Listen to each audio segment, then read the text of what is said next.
everybody, and welcome back to the Coastline Sports Talk. We're talking all things NFL mock draft, and we have Jonah. He's back with us after taking a podcast off. Jonah, what do you think about this year's draft class? Yeah, Dylan, good to be back. And I think there's a lot of young talent in this draft class, and hopefully the teams make the right decisions. Yes, you're right on about that one. And when you look at this draft class, the first thing that sticks out is the amount of quarterbacks and how deep the quarterback position is in this draft. Normally, you don't see that. It's been a while since we've had a quarterback draft class as well as this one. But we're going to talk about a little bit of quarterbacks today, but most of the teams that we're looking at aren't going to draft too many quarterbacks. And the first thing we're talking about today is the Jacksonville Jaguars. They have the 29th pick. Surprisingly, they're not in the top 5. And a funny thing came out yesterday I listened to on the Down by the Bank podcast covering the Jacksonville Jaguars. They said that they need to find a way to get 4 minutes better. And some people find that humorous. Some people find that as just a true statement because they had Tom Brady down and you gave him 4 minutes, and that's what he does. So hopefully, all jokes aside, they get better. And the first guy they're looking at drafting is Lamar Jackson at 29. What's your intake on Lamar Jackson?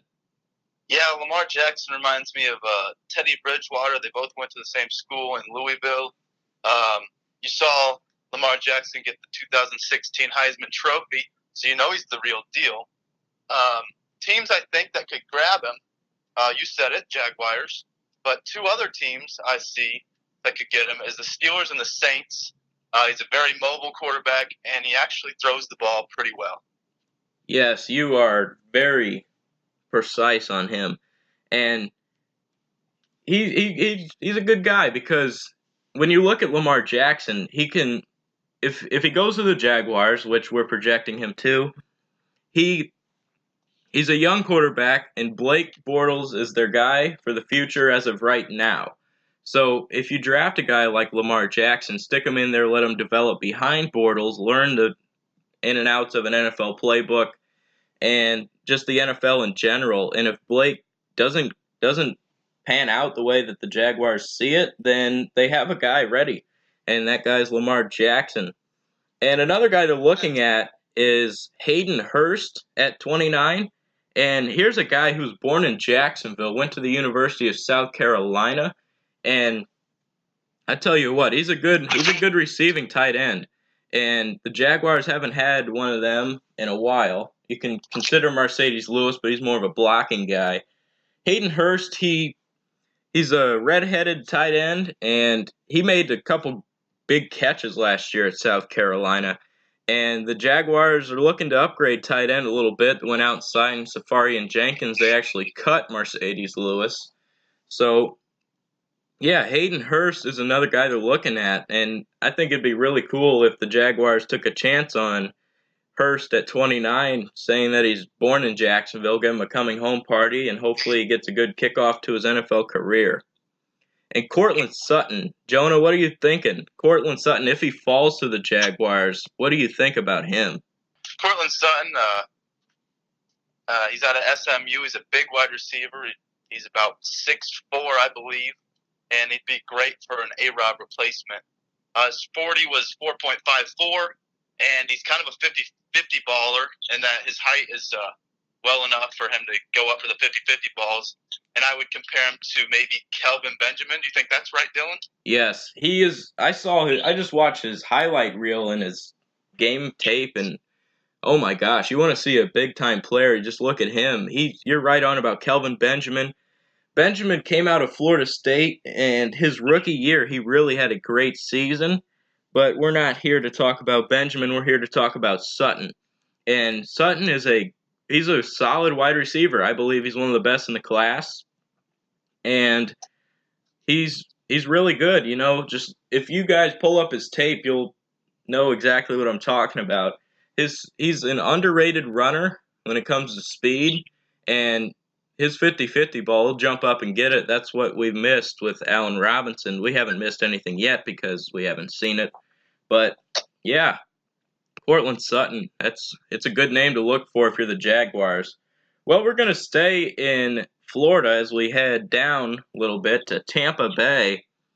And they have the 7th pick in the draft. If Saquon Barkley falls that far, what's your intake on Saquon Barkley?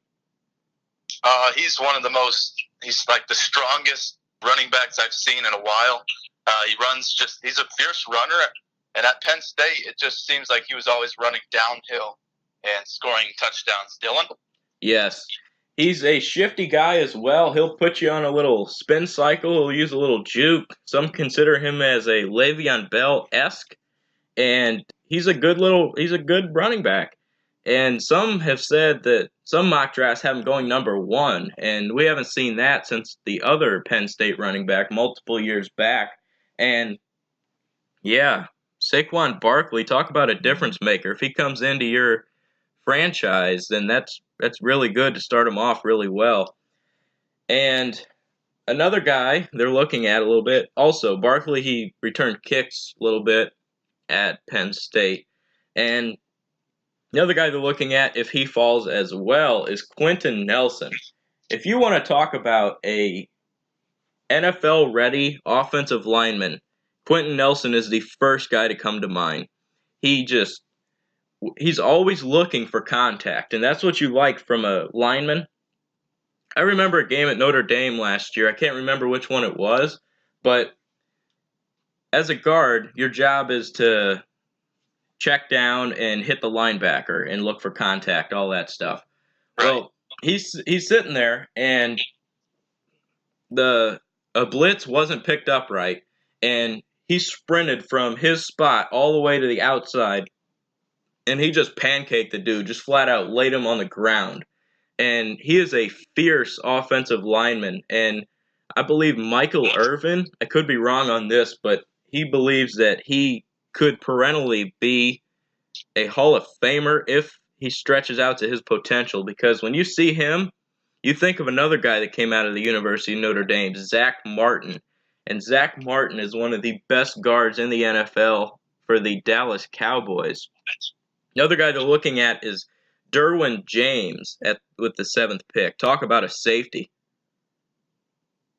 Yeah, he was a Florida native. He's born, I think, about 1 hour away from Tampa. Like you said, he's a safety, 6'3". His 40 time was 4.48, I believe. Yeah. Freakish all-around athlete, displays ball-hawking traits. And what I really like most about him is he's a good open field tackler. And in today's NFL, it's going to be important to get open tackles just like Derwin James can. Yes, exactly. And another thing he can do, which is a little versatile, he can play multiple positions. You can move him out to corner if you want to, maybe rover because of his height. But another thing, he can play in the box and in coverage. I believe he's the best safety in the draft aside from Minkah Fitzpatrick at Alabama. But Derwin James, that'd be really cool if he also had a homecoming little hop back to Tampa Bay. Being born in Florida 1 hour from the Buccaneers Stadium, that'd be really cool for a guy like him to go ahead and play for the Buccaneers in his hometown. And now we're going to kick things off. We're heading down even more to Miami. We're talking all things Dolphins, and they have the 11th pick in the draft. We have Tremaine Edwards. He is a linebacker out of Virginia Tech, and oh my goodness, if you're looking at a solid linebacker, he's the guy. And talk about young, the guy is only 19 years old. He's 6'5", 253 pounds, and a prototype of a good NFL linebacker. What did you like to say about Tremaine Edwards? Yeah, you hit most of it. 19 years old, that just surprises me how young he is. You said something about his 40. How his 40 time's pretty good for being a linebacker. Yes, he ran a 4.54 40. That's insane. And I believe he can keep up with the big wide receivers in that division, including Devin Funchess in Carolina and also Michael Thomas. And some consider him as a Pro Bowl caliber. And he has great tackling skills, and he is an all-around stud. Now here's an interesting guy, Vita Villa. I hope I'm saying his name right. If you look up his name, I bet it is insanely long. It is incredible. It's the longest name I think I have ever seen. But anyway, describe Vita Villa as a football player. He's about 6'5", 340 pounds. He's rare, like you said. He's a rare defensive tackle prospect. He's a tackling machine, tears up O-linemen, and is extremely strong. I think the depth for Finns would be too much, maybe, to draft him. But we'll see this coming up drafts.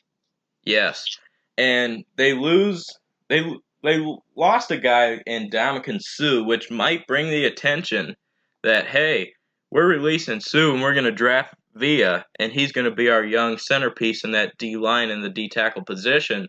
But the depth is still there at that position, so it's interesting how they're going to do it. Yeah, Villa, he's 6'5", 340 pounds, and you mentioned him being a rare prospect. Yeah, Villa, he looks to be a good defensive tackle. So we're talking Denzel Ward now. He is a cornerback out of Ohio State. And oh my goodness, I also watched tape on this guy. He is easily the best cornerback in the draft. He's 5'11" with blazing speed. He ran a 4.32 40 time and can be a kick returner as well as a corner for the Dolphins. A great comparison, I think, would be Darius Slay. And he can cover the quick outside guy, and he can also play inside and cover the slot wide receiver. When you're looking at a guy like Denzel Ward, I mean, he is downright fast. I'm talking John Ross fast. And you have him as a cornerback being 5'11", and he seems to be a great player. I think he struggles a little bit with tackling, but that's what happens when you're a smaller guy and big guys get the football. We're going to kick things over to the Panthers now in Carolina. What do you think? They have the 24th pick. I think they're looking Jesse Bates, the third. What do you think about Jesse Bates? Yeah, Jesse Bates, the third. He's a safety out of Wake Forest. I think he's right around 6 foot. He's 200 pounds from Indiana, so the weather's not a factor. He's one of the best coverage safeties, but he struggles a bit with tackling, but was also a return specialist in college and ran a 4.50 40. Yes, and when you're looking at a guy like Jesse Bates, he's a good safety. He's what you want to look for in a safety. I don't have too many comparisons on him because he is so unique, but yeah, he's a great player. Saw him play a little bit at Wake Forest, and he's also from Indiana, so yes, I don't think weather should be too much of a factor because of the 4 seasons in Indiana. And another guy they are looking at, oh my gosh, I've been raving about this guy, Christian Kirk, wide receiver out of Texas Tech, 5'11", 201 pounds. Some say he's the biggest sleeper in this year's draft. He ran a 4.47 40. He's a solid player and is a possession wideout. An NFL comparison for me would be Julian Edelman. How would you describe him as an Edelman type of guy? Both guys are gritty and possession-first type of guys. They're both good third-down converters. As you see, one in the NFL, one in the college. Both of them are good converters, if you will.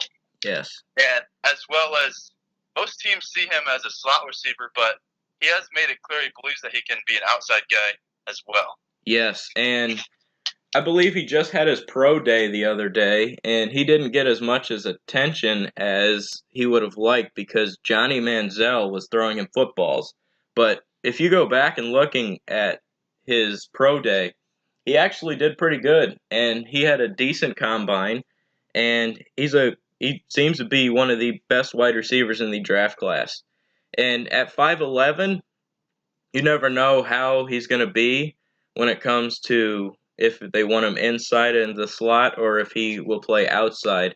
There are some 5'11" outside guys. It all depends on how physical he is, if he can go against bigger corners or if he can use his speed to the best of his abilities and play in the slot. Now, Will Hernandez, he's the guard out of UTEP. That's another guy they're looking at. Yeah, he's 6'3", he's a strong physical guard. When he hits you, you'll most likely feel it. He's old school, he uses the neck roll. I believe he is the second best guard in this draft, besides Nelson, as we mentioned earlier. Yes, that means I believe he's a better guard than Isaiah Wynn from Georgia. Whoever gets Hernandez should be excited immediately.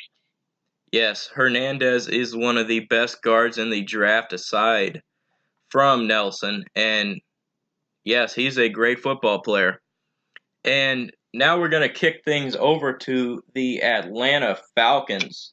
Mike Gesicki is the tight end out of Penn State they're looking at, and he is a great receiver. He's 6'6", 249 pounds. He set a record for most receptions by a tight end at Penn State, and he reminds me a lot of Hunter Henry. He's a similar build. Actually, he's the exact same height and weight as Henry, and he's a good receiver, and that's what Henry is. Hopefully, if Gesicki goes to the Falcons, he can pair up well with Austin Hooper, and with his receiving ability, he will give Ryan another reliable target. Now, another guy they're looking at a little bit is Calvin Ridley. What do you think about him? The most obvious game people would probably remember him about is the championship game. He's 6'1", he only weighs 190 pounds. He has good speed and can possibly play the slot and fill Taylor Gabriel's role, who is now on the Bears as well, as long as they get him, obviously. But he ran a 4.43 40, and he looks to have great speed, just like Gabriel does.